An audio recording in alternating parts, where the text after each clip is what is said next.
मैं दिल्ली हूं। शर्मिष्ठा इस बात से चिंतित थी कि वो मां बनने वाली है। उसने स्वप्न देखा कि गुरु शुक्राचार्य इस बात पर बहुत क्रोधित हो रहे हैं। वो राजमहल पहुंची देवयानी के पास और अपनी कहानी देवयानी को इस तरह सुनाई कि उसकी एक सहेली के साथ ये घटना हुई है। तब देवयानी ने कहा, अगर वो उसकी जगह होती तो आत्महत्या कर लेती। शर्मिष्ठा को इस चिंता का निदान मिल गया। अपनी जान देने के लिए वो नदी में कूद पड़ी, मगर उसे राजगुरु ने बचा लिया। राजवैद्य से पता चला कि शर्मिष्ठा मां बनने वाली है, मगर शर्मिष्ठा ने यह नहीं बताया कि यह गर्भ किस व्यक्ति का है। विवश होकर राजगुरु उसे दरबार में ले गए। महाराज ययाति और देवयानी उसे देखकर दंग रह गए। महाराज ययाति ने दरबार में वचन दिया कि वो कल शर्मिष्ठा के अपराधी को दरबार में पेश करेंगे। देवयानी ने शर्मिष्ठा से पूछा कि वो व्यक्ति कौन है। शर्मिष्ठा ने बताने से इनकार कर दिया। देवयानी महाराज ययाति के पास गई तो महाराज ययाति ने उसे यही कहा कि वो अपराधी को कल दरबार में अवश्य प्रस्तुत करेंगे। ये उनका वचन है और मैं इंतजार कर रही थी उस कल का जब दरबार में मुजरिम पेश होगा, और बार बार सोच रही थी कि महाराज ययाति क्या अपना वचन पूरा कर सकेंगे।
सावधान, महारानी देवयानी पधार रही हैं।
कुलभूषण महाप्रतापी न्याय प्रिय महाराज ययाति पधार रहे हैं।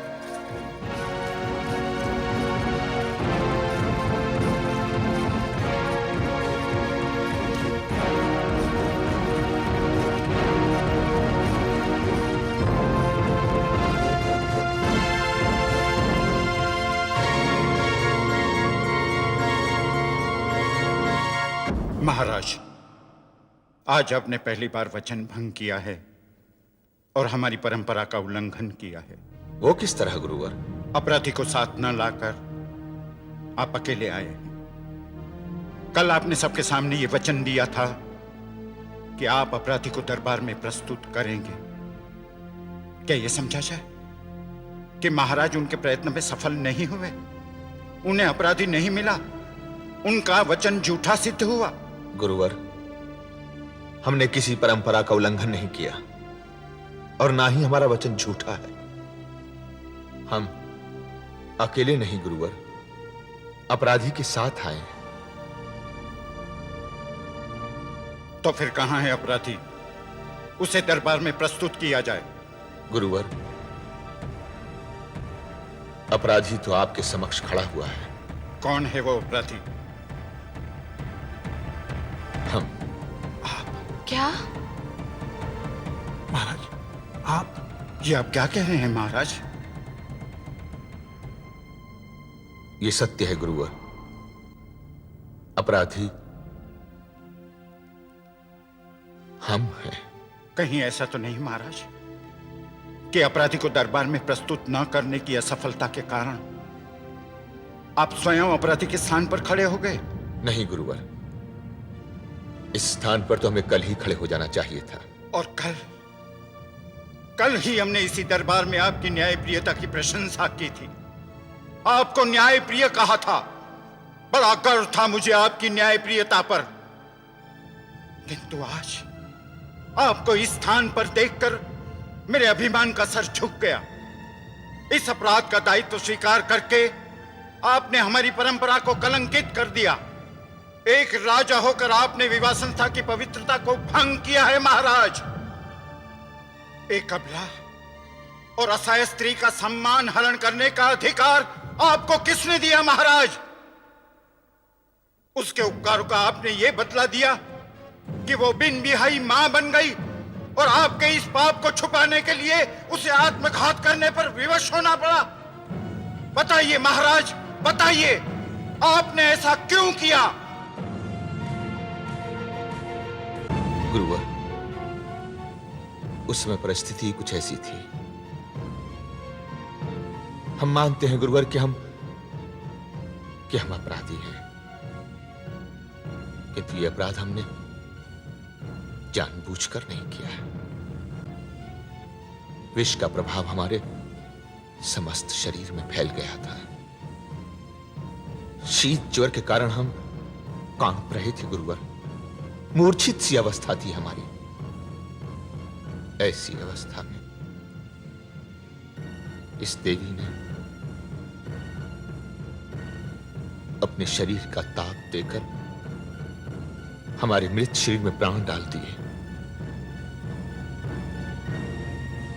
वो क्षण हमारे लिए ही नहीं, किसी भी मनुष्य के लिए कठिन परीक्षा का समय हो सकता था।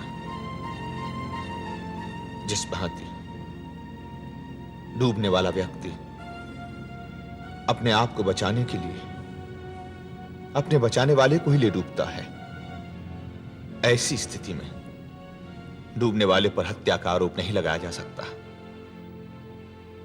इस उदाहरण से हम यह सिद्ध नहीं करना चाहते कि हमने अपराध नहीं किया, केवल यह स्पष्ट करना चाहते हैं कि यह अपराध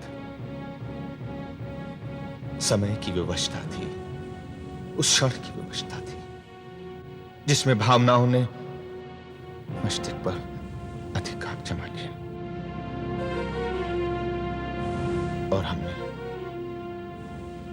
अपना तन और मन देवी शर्मिष्ठा को समर्पित कर दिया। हम देवी शर्मिष्ठा के उपकारों के अनुग्रहित हैं। यह भी सत्य है गुरुवर, उस क्षण की स्मृति आज हमारे मन मस्तिष्क पर छा गई है। इस प्रतिक्रिया को यदि प्रेम का नाम दिया जाता है तो हम स्वीकार करते हैं कि हम देवी शर्मिष्ठा से प्रेम करते हैं।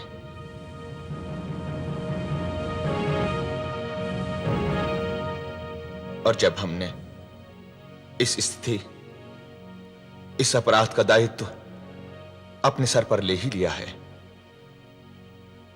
तो हमें यह कहने में भी संकोच नहीं कि देवी शर्मिष्ठा से जो भी संतान उत्पन्न होगी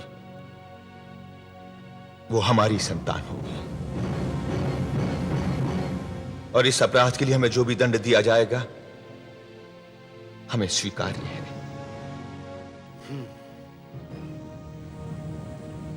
न्याय के इतिहास में यह बड़ी अद्भुत घटना है। इस घटना से एक नहीं 2 स्त्रियां प्रभावित होती हैं। महाराज ययाति ने जो अपराध किया है, यदि इस अपराध का दंड उन्हें दिया जाता है तो इससे केवल एक स्त्री को न्याय मिलेगा। किंतु उस स्त्री का क्या होगा जिसका इस घटना से कोई संबंध नहीं है और ना ही है उसका कोई दोष? मेरा यह संकेत महारानी देवयानी की ओर है। महाराज ययाति को इस अपराध का दंड तो अवश्य मिलेगा, किंतु महारानी देवयानी के साथ भी उचित न्याय होना चाहिए। इसलिए मैं धर्माधिकारी होने के नाते यह निर्णय देता हूं कि महाराज ययाति को दंड देने का अधिकार केवल महारानी देवयानी को है। इसलिए मैं महारानी देवयानी से विनती करता हूं कि वो न्यायपीठ पर पधारें।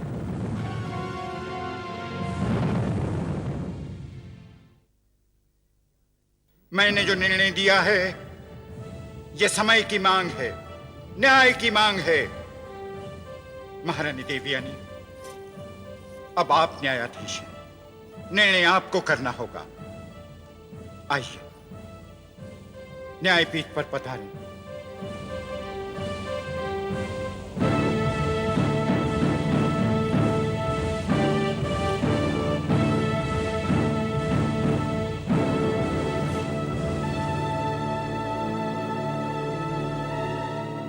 इस न्याय आसन पर बैठने के पहले मैं केवल एक पत्नी थी, महाराज ययाति की पत्नी, महारानी देवयानी।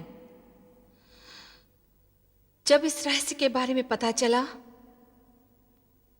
मन को बड़ी पीड़ा हुई, और ऐसा होना स्वाभाविक है।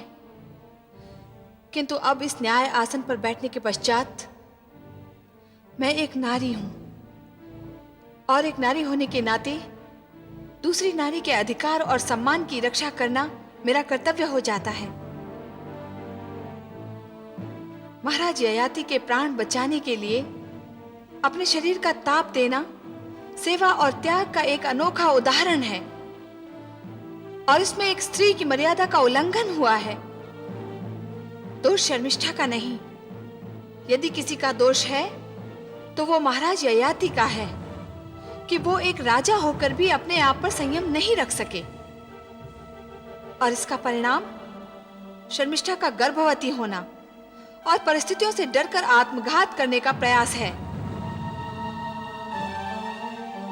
महाराज का अपराध ये भी है कि इस घटना के पश्चात उन्होंने शर्मिष्ठा की सुध क्यों नहीं ली, अर्थात प्रश्नों के भय से मौन धारण कर लिया।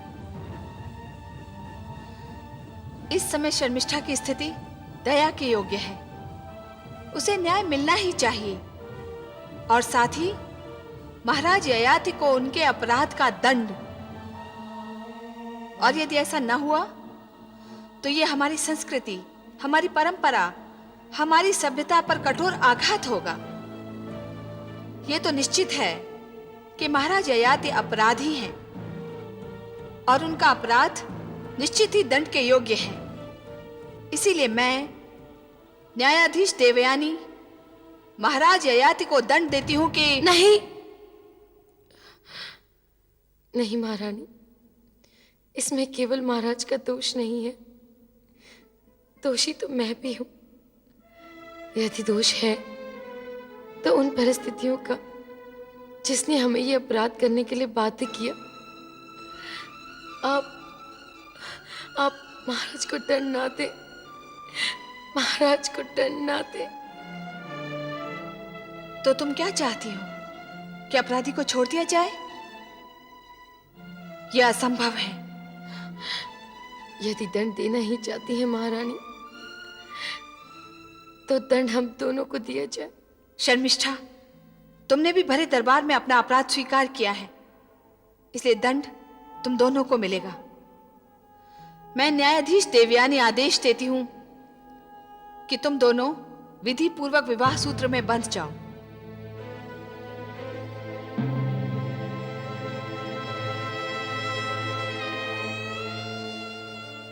महारानी देवयानी, ये ध्यान रहे, न्यायाधीश किसी के साथ पक्षपात नहीं कर सकता। राजगुरु, आपको भी ये ध्यान रहे कि किसी भी व्यक्ति को न्यायपीठ पर बैठने वाले व्यक्ति के निर्णय पर शंका करने का कोई अधिकार नहीं है। न्यायाधीश का निर्णय अंतिम निर्णय होता है। किंतु ये निर्णय किसी को मान्य नहीं है। ये विवाह नहीं हो सकता। क्यों नहीं हो सकता? इसलिए कि महाराज ययाति आर्य हैं और देवी शर्मिष्ठा असुर, और नियम अनुसार ये विवाह नहीं हो सकता। जो नियम मानव को मानव से अलग करता है, वो नियम जो दो संस्कृतियों को मिलने नहीं देता, वो नियम जो दो साम्राज्यों को मिलने नहीं देता, ऐसे नियम को बदल देना चाहिए। जब आपने मुझे न्यायाधीश बनाकर इस न्यायपीठ पर बिठाया है, तो आपको मेरे आदेश का भी पालन करना होगा। गुरुवर्य, ये मिलन केवल एक स्त्री पुरुष का मिलन नहीं है। ये मिलन है दो संस्कृतियों का, आर्य संस्कृति और असुर संस्कृति का। रणभूमि में भी जो संधि हुई थी, वो संधि नहीं थी। संधि तो आज होगी, जो आर्यों और असुरों के बीच शताब्दियों से होते चले आ रहे रक्तपात को समाप्त कर देगी। ये संधि घृणा के स्थान पर प्रेम को जन्म देगी।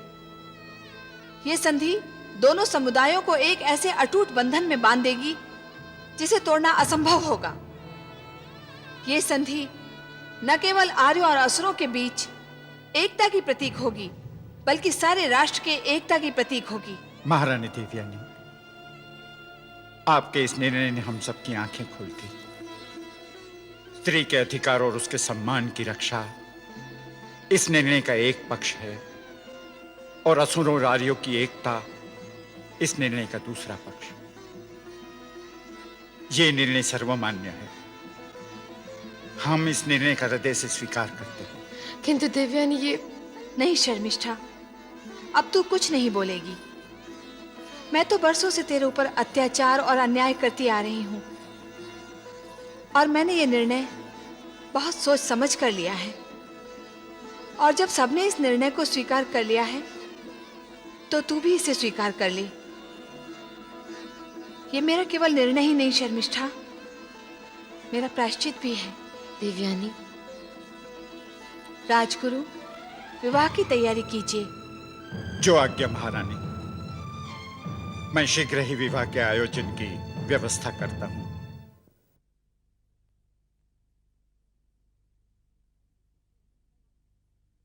शर्मिष्ठा, आज तू कितनी सुंदर लग रही है। तेरा रूप तो सराहनीय है ही, किंतु तेरे गुणों की आभा ने तेरे रूप को और बढ़ा दिया है। आज तू मुझे संसार की सबसे सुंदर नारी लग रही है। नहीं देवयानी, संसार की सबसे सुंदर और सबसे महान नारी तो तू है। तेरे हृदय की विशालता के आगे तो मेरा मस्तक सदैव के लिए झुक गया है। किंतु एक दिन तेरी हट के आके मैंने तेरी दास्ता स्वीकार की थी, किंतु आज तेरी महानता के आगे मैं सदैव के लिए तेरी दासी हो गई। शर्मिष्ठा, ये तू क्या कह रही है? हाँ देवयानी, मैं सत्य कह रही हूँ। महाराज ययाति ने तुझे देखा और प्रथम दृष्टि में तुम्हारे हो गए। ये तुम्हारे सौंदर्य का जादू तो था जिसने उनके होश उड़ा दिए थे। उन्होंने तुमसे प्रेम किया है, ऐसा प्रेम जिसने रणभूमि को विवाह का मंडप बना दिया। स्वस्ति न इंद्रो वृद्धश्रवाः स्वस्ति नः पूषा विश्ववेदाः स्वस्ति नस्तार्क्ष्यो अरिष्टनेमि स्वस्ति नो बृहस्पतिर्दधातु। ॐ भूर्भुवः स्वर्गौरेव भूम्ना पृथिवीवरेम्णा तस्यास्ते पृथिवी। रुक जाओ, ये विवाह नहीं हो सकता। पिताश्री, पिताश्री, पिताश्री, यहाँ जो कुछ मैं देख रहा हूं उस पर मुझे विश्वास नहीं हो रहा है, क्योंकि मुझे उस घटना का एक एक पल याद है जब महाराज ययाति असुरों और नागवंशियों को उनके अत्याचारों का दंड देने के लिए सरयानावत आए थे। और जब मुझे पता चला था कि मेरी पुत्री मेरे शत्रु से प्रेम करती है, तब मैंने महाराज ययाति को चुनौती दी थी कि वो मेरी पुत्री से विवाह नहीं कर सकेंगे और उनसे भेंट रणभूमि में होगी। और मैं रणभूमि गया था, किंतु असुरों का गुरु बनकर नहीं, एक पुत्री का पिता बनकर। मैंने उसी रणभूमि में एक और पुरोहित बनकर विवाह के मंत्र पढ़े थे और दूसरी ओर एक पिता बनकर कन्यादान किया था। ऐसा करने के लिए मुझे गुरु का आसन त्यागना पड़ा था, और यह सब मैंने अपनी पुत्री के लिए किया था, क्योंकि मैं समझता था कि मैं जिस व्यक्ति के हाथ में अपनी पुत्री का हाथ दे रहा हूं वो एक कर्तव्यशील, न्यायप्रिय और अपने वचन पर मर मिटने वाला व्यक्ति है। उसका नाम महाराज ययाति था। यदि वो सब सत्य था तो ये सब क्या है, और यदि वो सब झूठ था, धोखा था, छल था, तो फिर ये दूसरा छल, दूसरा झूठ, दूसरा धोखा मैं नहीं खा सकता। नहीं हो सकता ये विवाह महाराज ययाति। तुम मेरी एक पुत्री का जीवन नष्ट कर चुके हो, अब मैं अपनी दूसरी पुत्री का जीवन नष्ट होते हुए नहीं देख सकता। पिताश्री, क्या कह रहे हैं आप? तो मैंने जो कुछ कहा क्या वो झूठ है? किसकी अनुमति से हो रहा है ये विवाह? किसने अधिकार दिया है तुम्हें ये सब करने का? नियति ने, भाग्य ने। नियति ने? हाँ पिताश्री, शर्मिष्ठा से विवाह करना मेरी विवशता है। अपनी वासना, अपने छल को विवशता का नाम देकर तुम मेरी आंखों में धूल नहीं झोंक सकते। और यदि तुम समझते हो कि तुम राजा हो, तुम्हारे हाथ में सत्ता है, तुम्हारे पास शक्ति है, और इस शक्ति के आधार पर तुम मनमानी कर लोगे, तो महाराज ययाति, ये तुम्हारी भूल है। पिताश्री, मैं राजा अवश्य हूं, किंतु एक व्यक्ति भी हूं। देवयानी से मेरा प्रेम, मेरा विवाह एक अटूट सत्य है। मैं आज भी देवयानी से उतना ही प्रेम करता हूं जितना प्रथम दिन उसे देखने के पश्चात किया था। पिताश्री, शर्मिष्ठा मेरे जीवन में एक वरदान बनकर आई है। मैं तो मृत्यु में जा चुका था, यह तो शर्मिष्ठा की सेवा, उसका प्रेम, उसका उपकार, जिसने ययाति को दूसरा जीवन दिया है। किंतु यही नियति ने अपना काम किया पिताश्री। सौभाग्यवश या दुर्भाग्यवश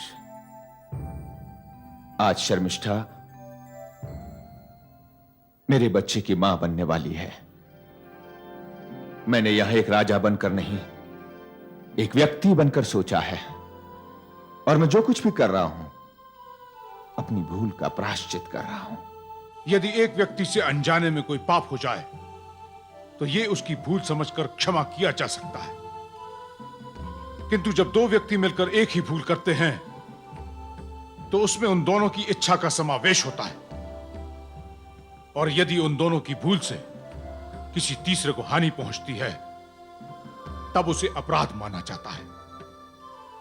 महाराज ययाति, शर्मिष्ठा से विवाह करके तुम अपनी भूल का प्रायश्चित नहीं कर रहे हो, बल्कि एक और जीवन नष्ट करके एक अपराध कर रहे हो, और इस अपराध में शर्मिष्ठा तुम्हारे साथ है। नहीं पिताश्री, नहीं।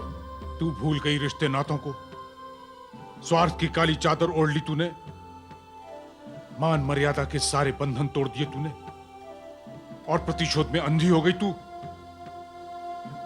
तूने सोचा कि जब तू महारानी बन जाएगी तब तुझे तेरे अपराधों का कोई दंड नहीं दे सकेगा तुझे, किंतु तू ये भूल गई कि गुरु शुक्राचार्य भी जीवित है। यदि मैं तुझे अपनी पुत्री मान सकता हूं, अपनी आधी संपत्ति दे सकता हूं, तो तुझे तेरी बहन के साथ छल करने, उसका जीवन नष्ट करने के लिए मैं तुझे दंड भी दे सकता हूं। एक पिता होने के नाते मैं तेरा गला भी घोट सकता हूं। पिताश्री, आप सचमुच मेरा गला घोट दीजिए। यह आपका सबसे बड़ा उपकार होगा मेरे जीवन पर। मैं तो सदा से ही नीति के हाथों का खिलौना बनते आई हूं। यदि ऐसा ना होता तो मैं राजकुमारी से दासी ना बनती। दास्ता से मुक्ति पाने के उपरांत भी मैं अपने राज में वापस ना लौट सकी, क्योंकि वो तो राज्य ही समाप्त हो चुका था और मैं अपने माता पिता से वंचित होकर अनाथ हो गई। फिर महाराज ययाति का असुरों के साथ संघर्ष हुआ।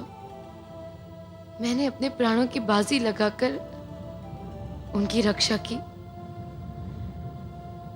घायल अवस्था में मैंने उनकी सेवा की।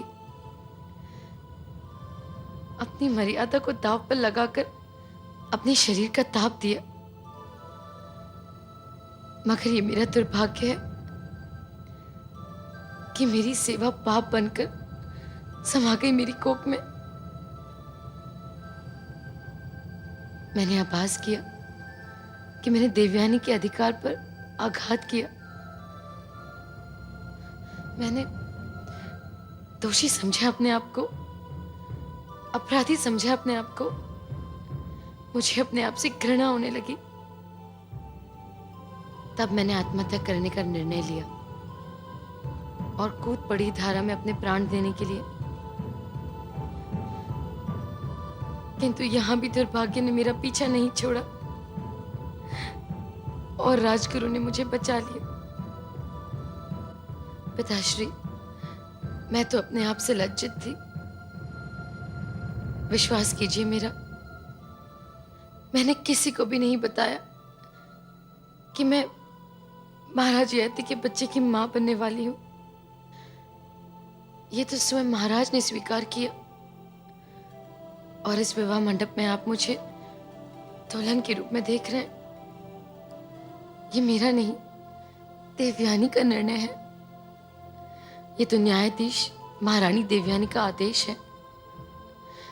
मैं मानती हूं पिताश्री कि मैं दोषी हूं, अपराधी हूं। मेरे लिए एक ही दंड है, मृत्यु दंड। समाप्त कर दीजिए मेरा ये अभागा जीवन और मुक्ति दिला दीजिए मुझे इस पापी शरीर से। आचार्यवर, देवी शर्मिष्ठा ने जो कुछ कहा उसका एक एक शब्द सत्य है।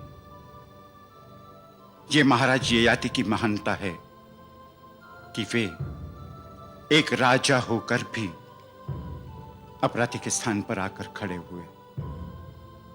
तब मैंने सोचा कि महाराज ययाति और देवी शर्मिष्ठा के इस अपराध का संबंध महारानी देवयानी से है। तब मैंने न्यायाधीश का आसन महारानी देवयानी को सौंप दिया। ये निर्णय महारानी देवयानी का है। ये निर्णय एक ऐसा उदाहरण है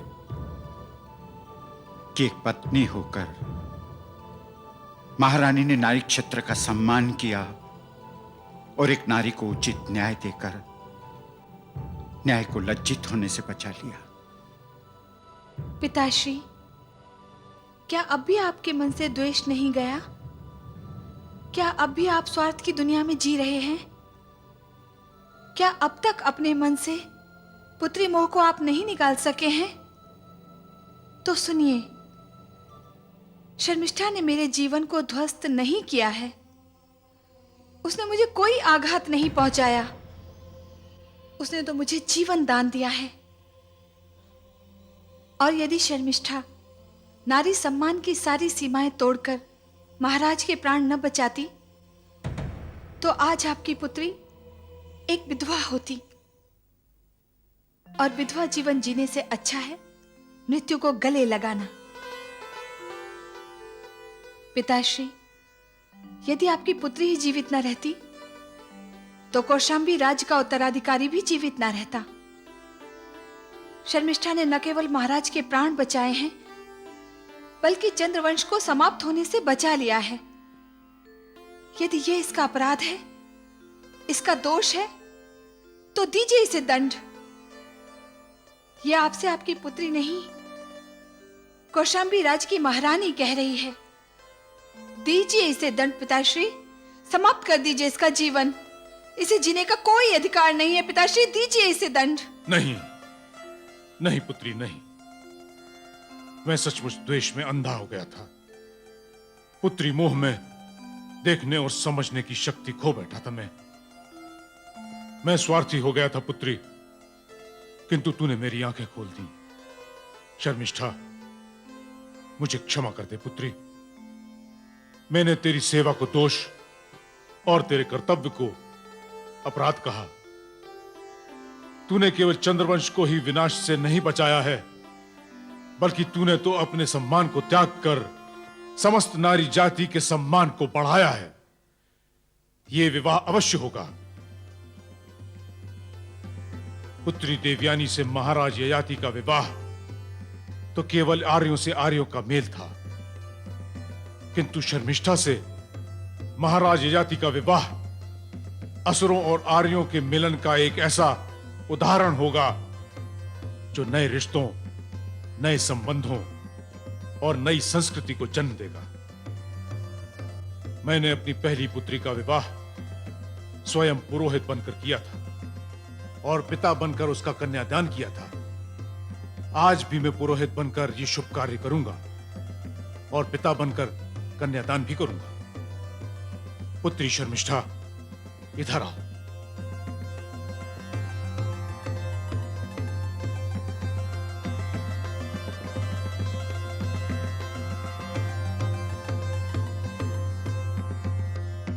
पुत्री शर्मिष्ठा, अपना हाथ दो मुझे। महाराज ययाति, अपना हाथ दीजिए। मेरे साथ कहिए, मैं निहुष पुत्र चंद्रवंशी राजा ययाति, मैं नहुष पुत्र चंद्रवंशी राजा ययाति, आकाश, आकाश, धरती, धरती,